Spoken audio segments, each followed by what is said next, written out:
Hi guys, welcome back to my channel.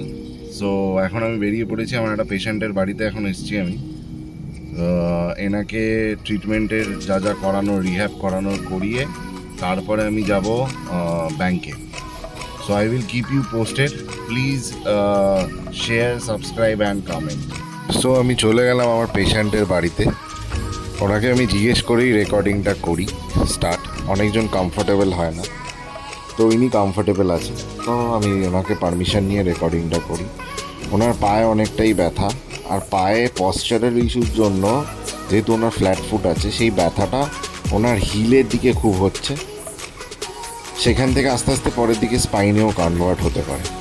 So পায়ের নিচে আমাদের আকিউপাংচারে অনেক রকমের প্রেশার পয়েন্টস থাকে, সেখানে ব্লাড সার্কুলেশনটা খুবই এসেনশিয়াল।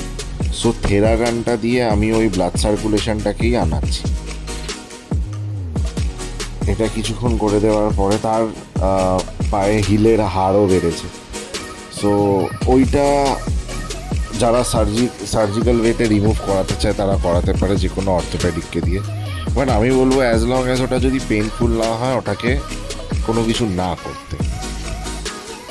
পেনফুল হয়, আমাদের ফুট প্লেসমেন্টগুলো আমরা অতটা কনসিয়াসলি রাখি না, কেউই রাখে না। ইনফ্যাক্ট আমিও ওরকম ফুট প্লেসমেন্ট অত কনসিয়াসলি বুঝে শুনে রাখি না। তার জন্য মেন পশ্চারাল ডিফর্মিটিসগুলো হয়। তো এটা হলো কাইন্সলজি টেপ। কাইন্সলজি টেপ আমাদের ডেলি মুভমেন্টে যাতে পেন ফ্রি আমি করতে পারি, যেই জায়গাটা অসুবিধা হচ্ছে সেই জায়গায় লাগালে, ইমপ্লিমেন্টেশন করলে আমাদের ওয়ার্ক এফার্টটা খুব ইজিলি হয়ে যায়। তো ওনার ইনিশিয়ালি আমি থেরাগান দিয়ে ব্লাড সার্কুলেশন আনালাম, তারপরে কাইন্সলজি টেপের ইমপ্লিকেশন করলাম। সো ওটা করার পরে ওনার বেটারও লাগছিল, ওনার ওয়াকটাও আর একটুখানি ওয়াকিংটা ঠিক হয়েছে, সেটা আপনি এই ভিডিওতে দেখতেই পাবেন।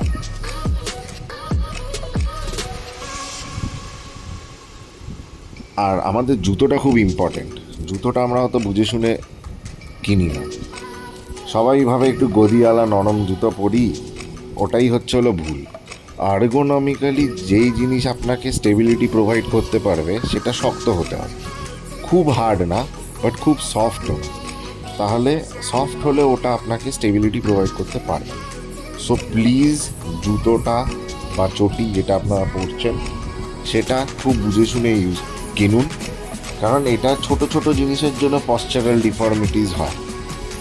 সেখান থেকে আপনার কোমরের ব্যথা, পায়ের থেকেই মেন ব্যথা শুরু। ফুট প্লেসমেন্ট যদি নর্মাল ঠিক না থাকে, সেখান থেকে আপনার কোমরে ব্যথা হবে, নকনি হবে, ফ্ল্যাট ফুট হবে। আর সেই নকনি হলেই আপনার নি এর প্রবলেম স্টার্ট হয়ে যাবে, নি পেন হওয়া স্টার্ট হয়ে যাবে। সো এগুলো খুবই ম্যাটার করে। ছোট ছোট জিনিস চেঞ্জেস যদি আপনি আনেন আর্গোনমিক্যালি, সেই চেঞ্জেসগুলো আপনাকে লং রানে খুবই হেল্প করবে। এই যে ওনার যে এখন ব্যথা, ওনাকে না হলেও 7-8টা সিটিং মিনিমাম করতে হয়। এক একটা sitting I charge around 1100 rupees. আরও অনেকে আছে যারা অনেক বেশি চার্জ করে, সেটা আপনাকে সেই করতেই হচ্ছে। তার থেকে ভালো ইনিশিয়ালি আপনি করুন, আপনি ফিটনেসের দিকে টাইম দিন, এক্সারসাইজ করুন, নিজের পশ্চারের উপরে ধ্যান দিন।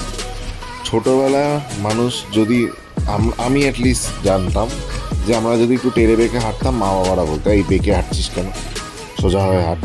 কিন্তু বড় হয়ে তারাই ওই জিনিসগুলোকে গুরুত্বপূর্ণ দেয় না। সো এখানটা আমি ওনার সোল একটা সাইজ আপ করছি, যেটা উনি এই সোলটা ইউজ করতে পারবেন।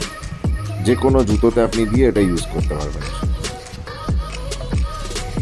এটা হচ্ছে আমি ফ্রোজেন শোল্ডারের রিহ্যাব দেখাচ্ছি।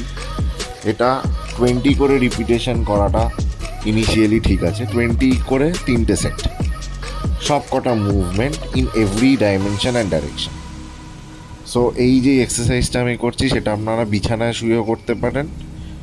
ডাম্বেলের অ্যাক্সিস যদি না থাকে, জলের বোতল নিতে পারেন, হাফ লিটারের জলের বোতলে জল ভরে করতে পারেন।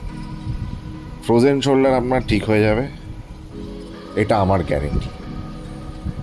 এরকমই ইনফরমেটিভ ভিডিওসের জন্য please subscribe my channel and follow, and please do share.